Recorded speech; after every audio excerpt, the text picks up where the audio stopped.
So let me give you one example to show how big China is. So I was born in Hubei province. Not many of you probably have ever heard about this place in China.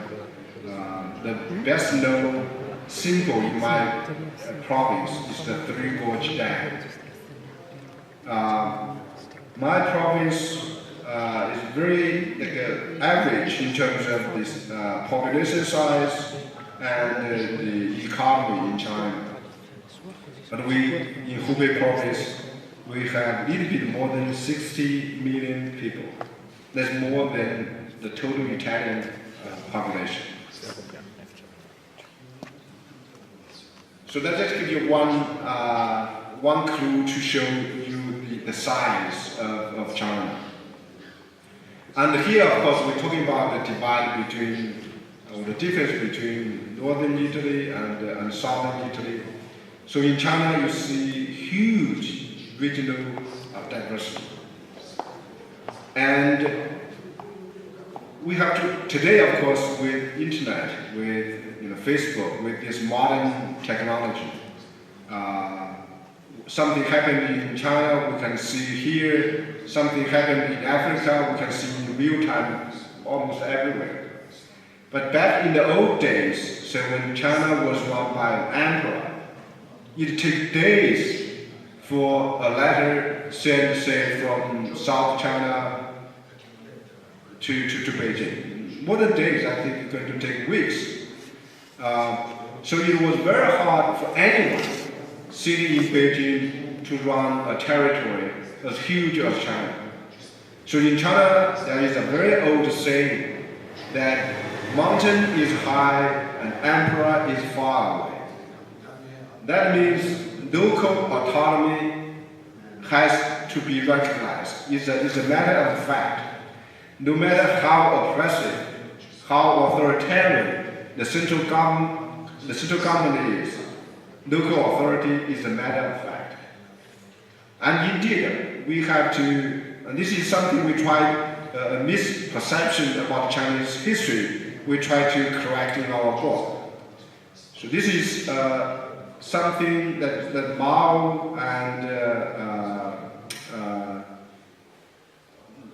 maybe not intentionally made by a mistake made by Mao, but influenced by Marxism. So according to Marxism, so we had feudal society before capitalist society, right? And then capitalism is going to be replaced by socialism, and then communism going to be the destiny for human society, for human beings.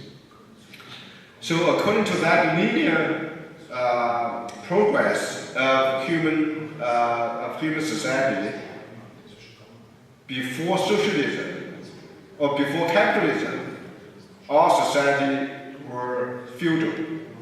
So Mao characterized the long Chinese history as a feudalist. So of course, under feudalism, you have one rule, but in the Chinese reality is you have one emperor. He run everywhere. He controlled, according to paper or to his wish, he controlled every part of the territory. This is very different from how feudal society worked here in the West. Of course, in the feudal society, that concept and reality that was coming out of the Western history. But in China, from the time when the first emperor Qin unified China until the fall of the Qin dynasty, that before this is 1911, the fall of the last emperor, the political power was centralized, no doubt about that. But the political power in China never reached beyond the level of county in China. So at the county below, at the level below county, everything was done by the local people. I'll give you one number that can show you how decentralized China was at that time.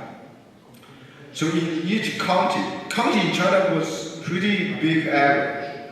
So China today totally about 2,000 counties. And most of the counties very much started in the first by the first emperor of China. So more than 2,000 years ago. The county had an official. That official was assigned by the emperor. He would have 3 or 4 staff members working for him, and that's all. So everything, how the local economy, everything was run by the local people. What the emperor demanded from the local officials was certain taxes, certain revenues, or certain agricultural products.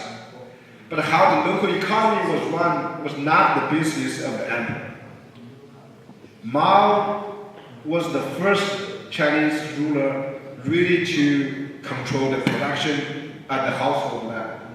So everything, all the economy at the household level controlled by the central government.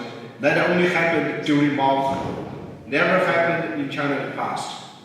So in China we say Mao was the first emperor that really ruled China, every aspect of people's life controlled by the central government. No emperor could possibly do that in the past. So Mao was really the only time period where the Chinese people had no economic freedom.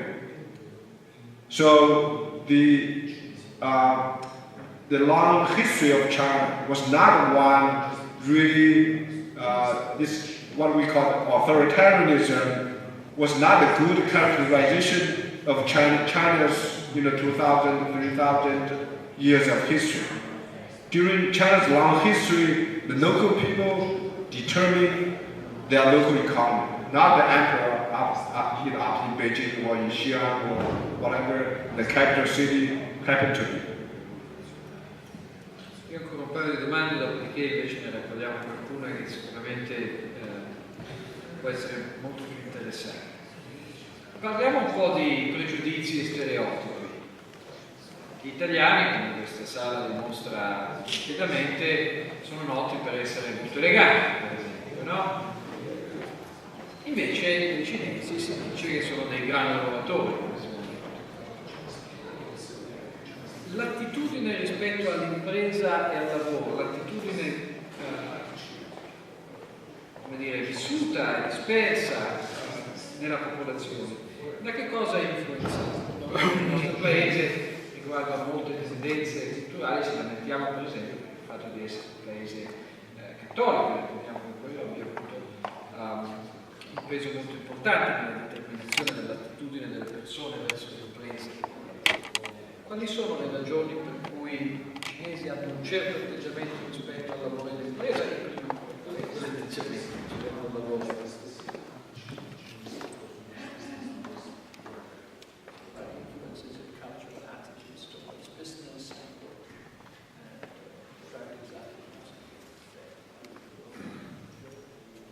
Hardworking and discipline is indeed a Confucian tradition in China, taught for many years.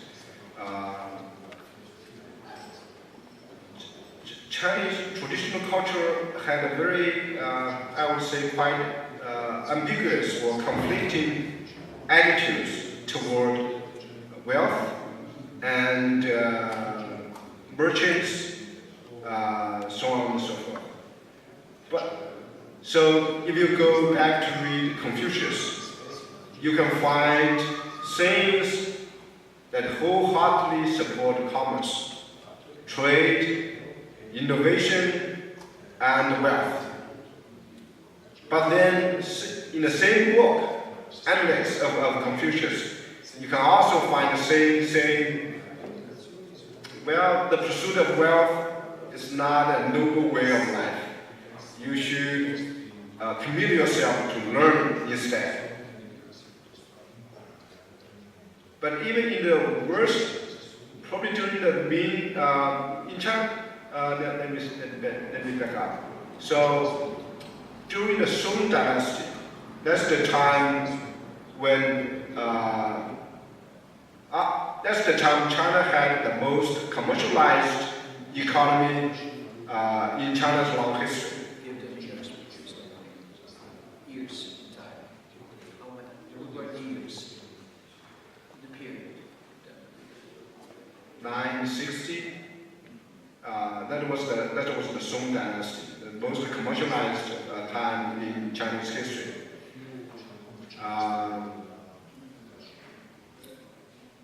The point I want to make was at the end of that Song Dynasty, that was the time when Marco Polo went to China, and Marco Polo was very impressed by the wide use of paper money in China. And of course, the use of paper money in China was hundreds of years earlier than the West. And that was a time probably China was way ahead of the West in terms of economy, science and technology. So you can find a tradition in China that really respected wealth, the pursuit of wealth. So it's quite complicated. But then under Mao's time, there's a huge difference between Mao and post-Mao China. In Mao's time, Mao thought anything of Chinese of past was a barrier for China to move forward to socialism. So China had to get rid of anything from the past, be able to become a socialist country. So anything from the past, books, past buildings, antiques, a lot of them destroyed, burned down during Mao's time. That's not the attitude toward history in today's China. China now, it took quite a while, but now China has to now realize its own history is really a source of wealth, not in terms of material wealth, but in terms of ideas and institutional diversity for China to move forward. China could learn from its past. When China think about a lot of problems that China faces today. For example, population, there's a big pressure in China today, and say the inequality between the rich and the poor, between the urban and the rural area. There's a huge social problem in China today. It seems now the historians showed us that in the past, China actually did a much better job in controlling inequality among the population, despite the commercialization of the economy. So China now has gradually now recognized the history was not a liability, a barrier for China to move forward, but is a kind of wealth that from which China can learn in China's further march to market, to improve the market economy and to make the society more open, more not only open in the economy but more open in the political system, in life, in every aspect of life. Uno dei grandi limiti alla trasformazione cinese che voi identificate nel vostro libro riguarda per l'appunto il mondo delle idee, il mercato delle idee, l'innovazione culturale e intellettuale. Come mai il progresso va ancora più piano su quel versante? È più difficile misurare progressi reali rispetto al pluralismo, alla libertà d'opinione e in ultima analisi anche a quella libertà accademica che poi è necessaria se si devono produrre innovazioni, novità che vanno anche alla vantaggio dei consumatori.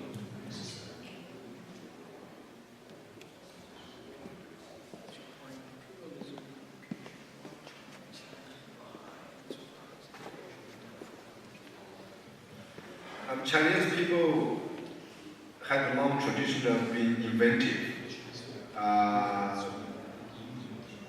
Before the rise of the West, China invented a lot of things we still, value today.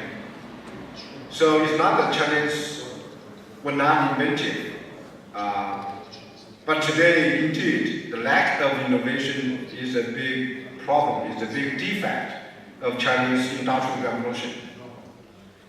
The root cause of that problem we identify in our book is China today does not have a free market for ideas. Let me give you one example. Today, everywhere in China, United States, Italy, I assume, universities are a very important player in creating new ideas, diffusing, communicating new ideas to the people in any society. But in China, the Chinese universities today are controlled by the Ministry of Education. Indeed, the universities today face more restrictions, more control than state-owned enterprises before the reform time period. Part of the reason was the Chinese universities, most of them, the vast majority, are state-run. So they got money from the state, from Chinese government. And so if you get money from the state, how you run your business, how you run, what kind of class you can have, how many students you can have, all those decisions are not made by university, but by the Ministry of Education. So the university and the professors there had no say in offering what kind of courses to offer, what kind of programs to add. So everything controlled by the central government, by the Ministry of Education in Beijing. So you now in Italy as well, also in other Western countries, you see a lot of Chinese students because they couldn't get good education in China. And as the Chinese people get richer and richer, they just send their children to the West to get education.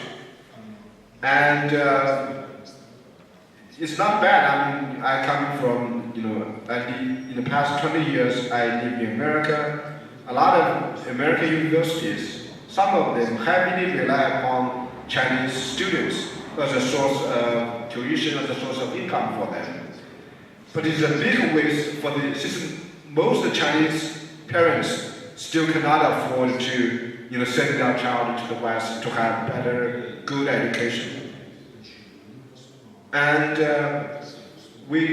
now what we're trying to do is to encourage the Chinese government to open up the market for ideas, to allow, say, private universities, private research institutions to operate in China. Just like, so in the past, when reform in the economy first started, the Chinese government held on to state enterprises, but they allowed private enterprises to emerge and compete with the state-owned enterprises. Now we just want the Chinese government to do the same thing in education, so they can continue to support the state enterprise, the state universities, but should allow private universities to develop, or allow private newspapers, private actors to enter the media, enter every aspect of the production and the consumption of ideas in China. And indeed, now Chinese government now realized very much that innovation is indeed the key to sustain rapid growth in China. So now they recognize China has to do a better job in running the university. But now their common mentality still is if we give more money to Chinese universities can catch up with the West. But now we want to change their way of thinking, saying giving money does not necessarily going to create better Chinese universities. You can just allow freedom and not give them more, allow private universities to enter to emerge, to compete with state enterprises. And you don't need even to give them money. They will compete with state universities and force them to do better. And that's the way to make Chinese economy more innovative. And imagine if China becomes as innovative as Americans, when we're going to have not just one, say, Apple company, we're going to have, say, 10 Apples or companies as creative as Apple. Our life, not just the Chinese customers, but customers everywhere going to benefit from a more innovative Chinese economy. Temo che i problemi dei nostri sistemi universitari non siano poi così diversi, anche se noi sotto certi aspetti per fortuna abbiamo finito i soldi che si possono mettere nel serbatoio bucato. Proverei a raccogliere qualche intervento, qualche considerazione, se ce ne sono, se no continuo io, sicuramente molto più interessante se invece vi sono considerazioni vostre.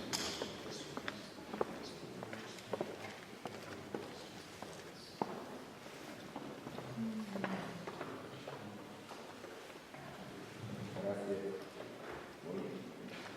Una considerazione la faccio ultimamente, cioè l'ultime.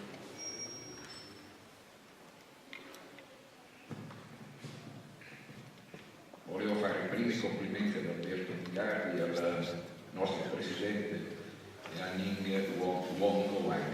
Wong, soprattutto come hanno descritto l'inizio. Mi hanno ricordato quando ero ragazzino, quando io sono del 50, un po' ho vissuto per lo che diceva il presidente degli anni 60, quindi l'ha descritto veramente in parole semplici ma veramente efficaci. Mi sembra che alla fine il parallelismo che lei ha concluso possiamo fare anche un confronto con l'Italia, cioè lei ha detto chiaramente che senza cultura non si progredisce, senza le riforme universitarie che entrino anche degli apporti economici universitari, l'innovazione se ne fa molto meno e quindi si è un po' in ritardo. Anch'io avevo il libretto di Mao negli anni 62, 66, 67, quindi ricordo che erano tutti, dovevo fare anche questi ricordi. Quello che mi viene da dire è che ha fatto dei passi da giganti in 20-30 anni, cioè dall'epoca di Mao arrivare a oggi, insomma dal 70 ai 50 anni, 40 anni, la Cina ha fatto una rivoluzione culturale ed economica meravigliosa. Noi stiamo parlando ancora di riforme tuttora. Io leggevo prima, qui ho fatto 2 o 3 sottolineature nel suo libro, che le riforme vengono dal basso, cose che ultimamente vengono sempre dall'alto, anche qui in Italia. Ma come prevede, perché lei ha fatto un'affermazione molto forte, e anche le ultime 3 righe che lei parla, perché voi siete già una potenza direi internazionale e nazionale. La Cina allora non sarà solamente il centro manifatturiero del mondo, ma anche una vivace fonte di creatività e innovazione. Faccio i complimenti perché vuol dire che ci credete ad una nazione molto forte. Voi avete già tutte queste caratteristiche, penso che però per portarle a livello di mercato, quello che le volevo chiedere, quale anomalia lei trova nei confronti della Cina e della vecchia Europa? Cioè noi importiamo tantissimo, perché ci sono dei costi bassi, io non voglio stare a elencare tutte queste, però noi importiamo ed esportiamo molto meno. Lo chiedo a lei che è un economista che ha vissuto sia in Cina, in America, e che sicuramente sta facendo queste valutazioni, cioè la vecchia Europa sarà in grado di ricevere solo o di dare anche. Il differenziale economico di manodopera, no? Non è che l'Italia sia inferiore al cinese, perché la volontà l'abbiamo e la creatività l'abbiamo. Secondo lei qual è questo differenziale che ci fa sì che noi importiamo e non riusciamo completamente ad esportare. Sono d'accordo con Guido quando dice che potremmo avere delle grandi potenzialità di costruire o di vendere in Cina, però oggettivamente è più la Cina che esporta nei nostri confronti nell'Europa e anche in America. Grazie.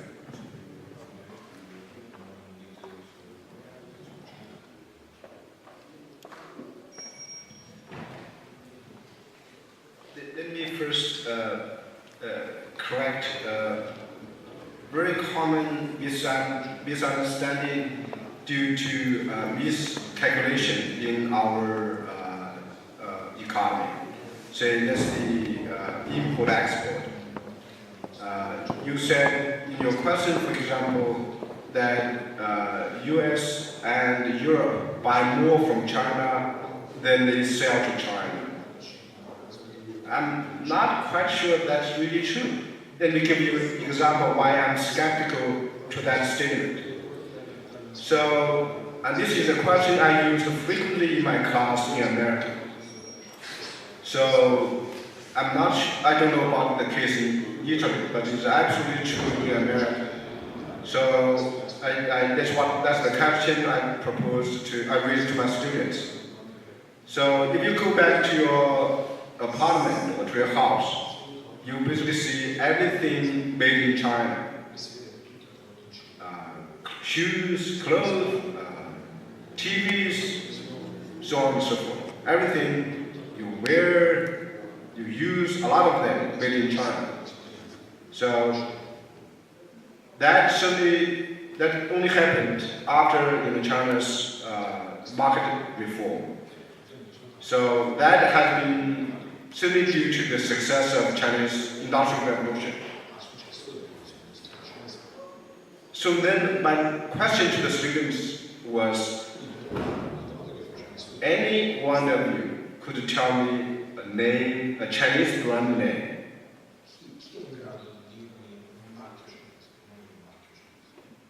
So if I ask the same question to the audience here, you see a lot of exports from China. Whatever bicycles or whatever the product is. But can you recall any Chinese brand name? Can you tell me any Chinese brand name that you remember? None, right? Very hard. You are very hard pressed to recall any Chinese brand name. Right? So, but in the way we calculate import and export, so if the product is finally assembled in China and then say sold to Italy, we calculate that as import from China to Italy. We don't care where China bought those components. China may bought everything, all the components from elsewhere, but once it's assembled in China, and we count that as a Chinese export. Today we see a lot of Chinese exports coming from China because a lot of foreign firms, including Italian firms, they have a production facility in China. Or they simply outsource their manufacturing to China.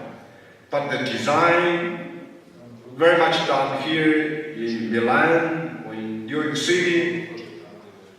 But the products made in China, because indeed the cost of manufacturing is much lower in China. So we count that as export from China to the West. But China was like the role played. China was just manufacturing. The whole design very much still in the hands of Western firms.